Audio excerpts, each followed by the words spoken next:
one of the most iconic crime writers of the 20th century was Agatha Christie. I don't know if you've ever read any of her books. I've always loved her books. I like crime and thriller stories anyway. I read many of them when I was younger, a teenager, and kind of went off it. And I think I did went off them because they're quite formulaic books with Miss Marple and Hercules Poirot. We were seeing it on the telly, so I thought they were sort of predictable in terms of the plots were quite similar. It was like people who are quite rich and well off that can go away on holiday for weeks at a time or don't work at all. There's a murder amongst them. Marple or Poirot come in, root around a bit into it, treated a bit oddly by the local police who were all a bit stupid, and then there's a denouement at the end where everyone's in a room and the murderers are revealed. And I suppose that was the pattern. But in more recent years, I suppose I've come back to them and enjoyed them and realised they are clever. And even though it does follow that pattern, I often don't get who the murderer is. It's very cleverly done. And I've also realised that I really like Miss Marple more than Hercule Poirot as a character. I suppose because she's like an underestimated female. And I think that's what Agatha Christie was in her life. I've just started to read her autobiography, so I shall talk about that on another occasion. But I've come to realise when you read the Marple stories, she's like the quiet older woman in the room, the granny type that's doing her knitting or her sewing that people ignore. She's almost invisible.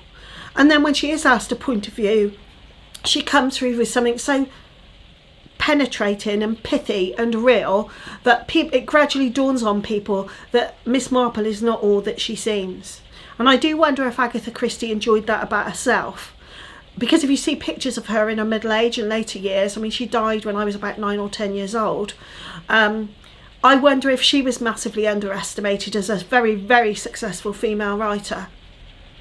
I've also come to realise over the years that sort of false narrative, or what I thought was a false narrative of these people that don't have to go out to work, who can, go and take the sea air and stay in hotels in Brighton for months on end, or go and stay with friends for weeks on end, or don't work at all and live in a big house with servants. That actually was her experience of life. It really was. That's what she knew. And we often write from what we know. Just because it's not what I know doesn't mean it's not real, and reading her autobiography has revealed that to me.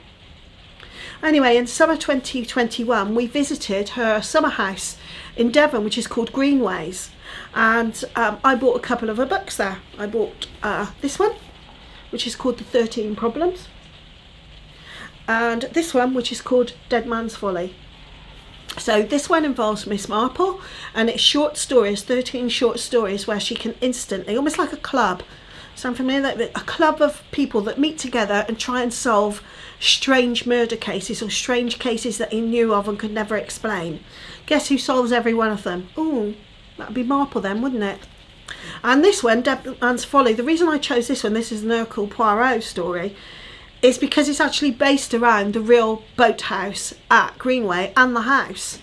And it's about a young girl is found murdered in the boathouse, a teenager, and it's how that story is unravelled. And actually, what is strange about it, which I wasn't expecting, is that Hercule Poirot isn't like the centre of attention in it. Obviously he's there and he's important, but the unravelling and the building of the story doesn't involve him every step of the way. Which if you're used to watching the TV series, you think that it all does, and he's so central and pivotal to it all. But it's not quite like that in the real book. So I really enjoyed this book. So Dead Man's Folly and The 13 Problems, Agatha Christie. I really recommend revisiting Agatha Christie's books if you haven't visited them for a long time. And maybe read her autobiography too, because I think it will shed a light on the way she structures her stories and where her stories and where her inspiration comes from. And I'm starting to really see that now and to understand that about her and admire her as a very successful woman in her own right. She bought Greenways, I believe, when she was about 56 years old. I'm admiring her more, so I'm definitely going to be revisiting more of her books.